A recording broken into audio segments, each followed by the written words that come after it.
Good morning, everyone. Welcome to Sports Shorts Daily. Ronnie Rantz, Tommy Krysan, Hump Day edition. TK over at Tremonti's Meat and Seafood. I am at an undisclosed location. TK, of course, we're presented by Louisiana Sports Hall of Fame, LASportshall.com, rocking the shirt.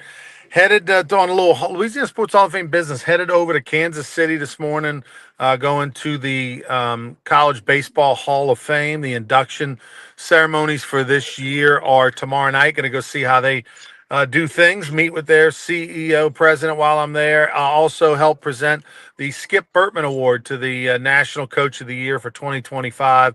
Lori Burtman, Skip Burtman's daughter, will be there as well, representing the family. And the Skip Burtman Award this year going to Brad Neffendorf, the head coach of LSU Shreveport, who went 59-0 last year in the NAI, won the national championship, set a national record for wins in a row. And so going to go see Coach Neffendorf, present him with his award. Look forward to Mark McGuire also getting inducted into the Hall of Fame. Do you know that Mark McGuire and I have something in common, Tommy? Like Mark McGuire and I, we weren't teammates. He's older than I am. He played on the '84 Olympics with Will Clark. But there's a direct tie to Mark McGuire and myself, and it has nothing to do with steroids. Okay, I'm curious, and I'll tell you my tie to Mark McGuire. Go ahead.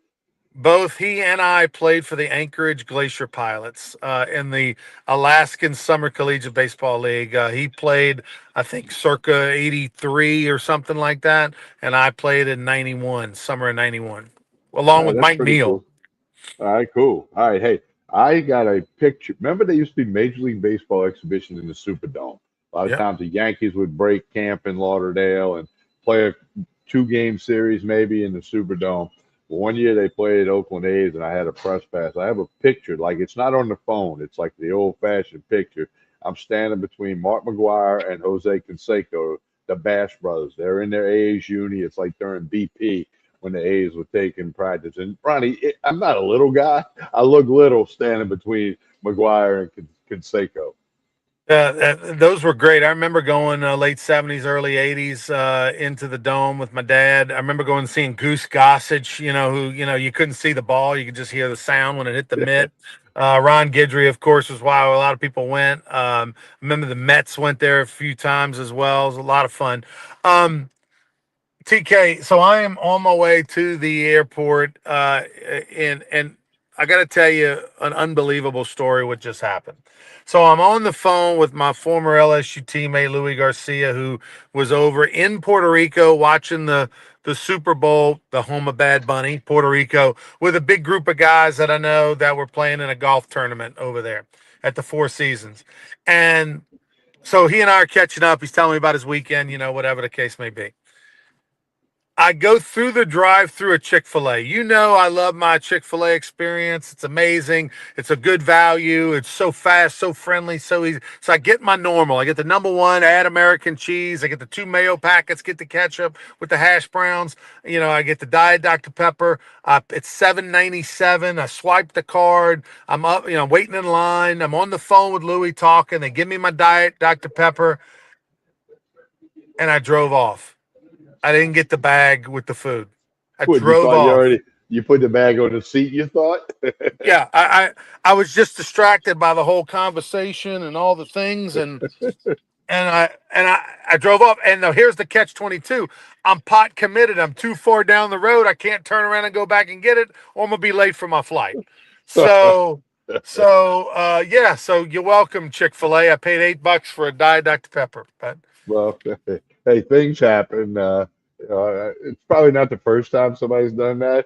Hopefully, I not the mean, last. I think that's God telling me I didn't need to be all eating all those calories. But Well, anyway, you'll get something at the airport, I'm sure. yeah, it cost me a lot more than $8. Yeah, That's you for get sure. like a $14 muffin at the airport. Yeah.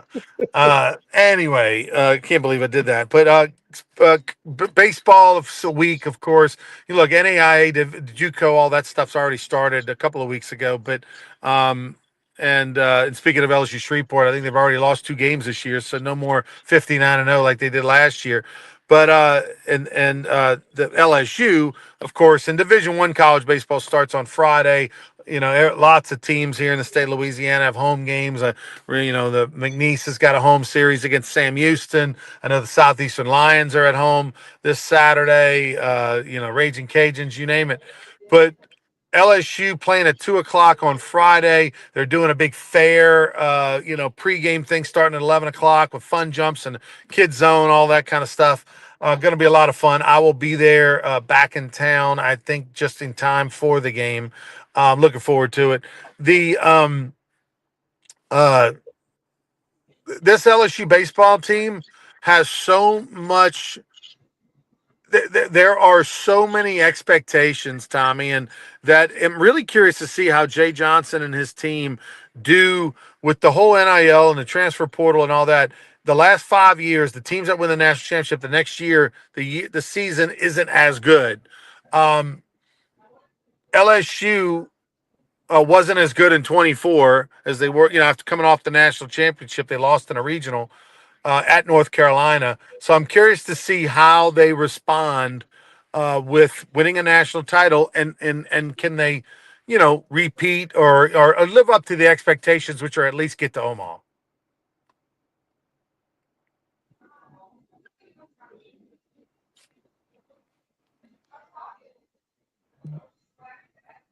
Are you able to hear me, Tommy? I have a little trouble with the connection there.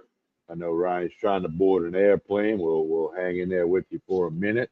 There's a little bit of a connection issue, I believe, with Ronnie. You got me. Don't You forget, got me now. today's Wednesday. That means every Wednesday, $6.99 for burger and fries right here at Tremonti's. You can dine in. You can get it.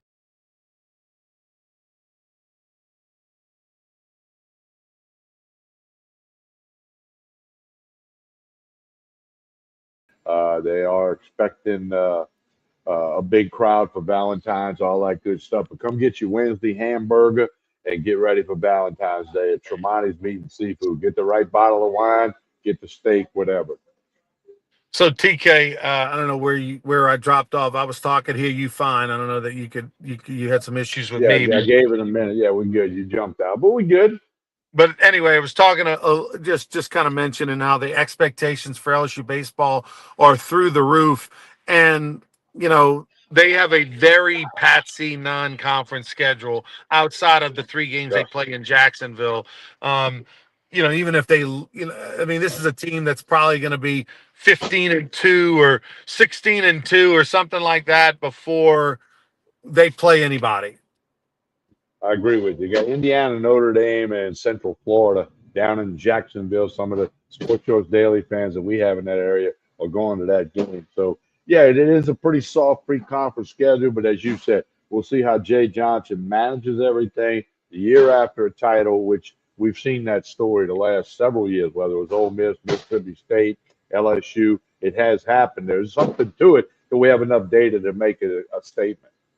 Well, what's curious is that it's understandable, particularly schools like Ole Miss and Mississippi State. They had never won a national championship, so it's natural to have a little bit of a celebratory hangover effect. But now LSU, by winning two of their championships in the last 3 years, there's an expectation now. I don't think it's as shocking that they won a national championship last year as it was in 23. It'd been a minute, been since '09 since they won it. It was Jay Johnson's second year. But now with the turnover being so dramatic, where you have, almost a whole new roster the following year, um, outside of people that outfield, right? That outfield that's returning, Milam who's returning, outside of those four players and a few pitchers, everybody else is brand new. They want to go get their ring. They want to go get that national championship. They want to experience Omaha. So it's different than having a team that's, 2/3 of your team is back from a year ago, and maybe there could be that hangover effect because we've been there and done that. All these guys are hungry because they haven't been there and done that. Yeah, I think that's going to serve LSU well, and that's the landscape of college baseball now. And Jay Johnson, you just got to defer to him. I think he'll handle the mental aspect of it, especially as we go forward down the season. The good thing about Jay Johnson is that the comparison to Nick Saban has been there, right? Well, the comparison to Nick Saban is never happy. Like, I mean, yeah, I think Jay Johnson enjoyed winning the national championship for about 38 minutes, and then he was on to trying to do it again. And so that's the same thing Nick Saban was, right?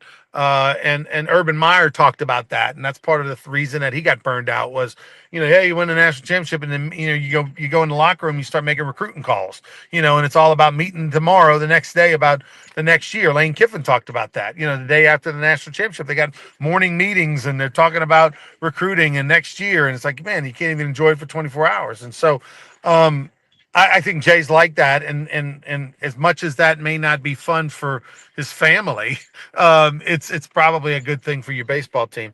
All right, TK, one last thing before I go, and you'll finish up without me.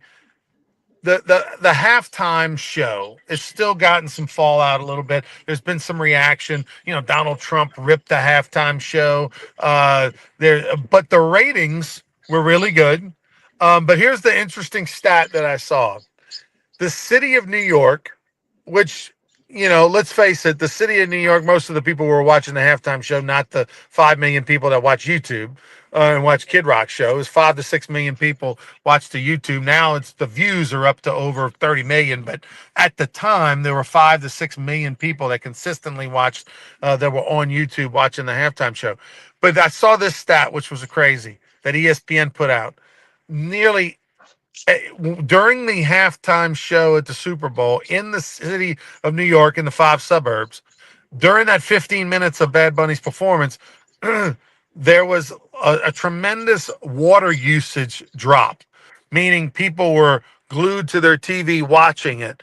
In the 15 minutes that followed the halftime, there were the equivalent of nearly 800,000 toilet flushes at one time, because people didn't go to the bathroom during halftime. They were watching, and then right after halftime, they went to the bathroom, and there were 800. Then the water pressure dropped because there was the equivalency of nearly 800,000 toilets being flushed around the same time. That's the most New York stat I've ever heard.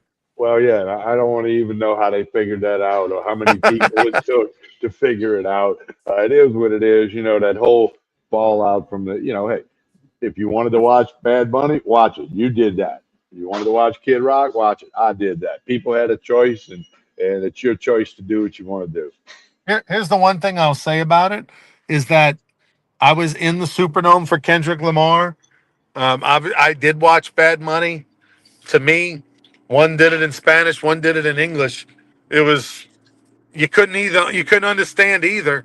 You couldn't understand Bad Money. You couldn't understand Kendrick Lamar either. So didn't bother me like it did everybody else. All right, TK, I'll let you go. We'll talk on Friday, and I'll give you an update on how the College Baseball Hall of Fame induction goes tomorrow night.